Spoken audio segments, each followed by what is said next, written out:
Three major areas that we want to make sure that we cover involve purposeful planning. Because if the planning is done purposefully, that's half the battle. So there are some things you want to do before parent conference. First of all, be flexible with your time. Parents are here, they want to help you help their child, but sometimes they're not always able to adhere to a strict timeline or schedule, so be flexible. Also, before the conference, allow them to have options in terms of when and where to meet possibly, and I know that that may require you to make adjustments, but when we're working with partners or working as a partnership, sometimes we have to make those adjustments, and they're going to be so thankful that you've done that.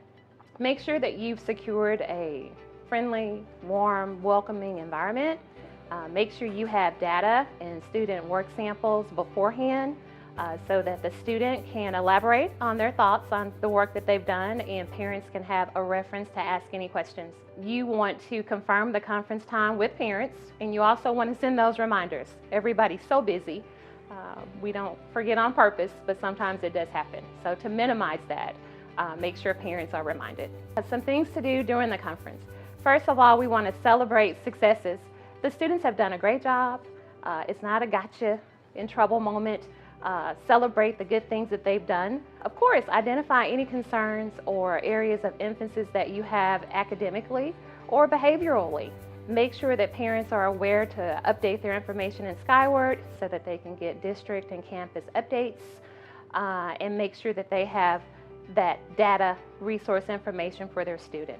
Also, please, most important, make sure you leave time for parents to ask questions that they may have.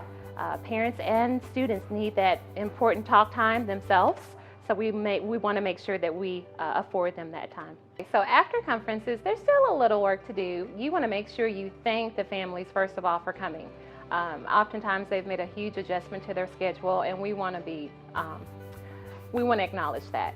And you also want to be sure to document who attended and go ahead and record any type of anecdotal notes that'll be helpful for you to get the important information from the conference.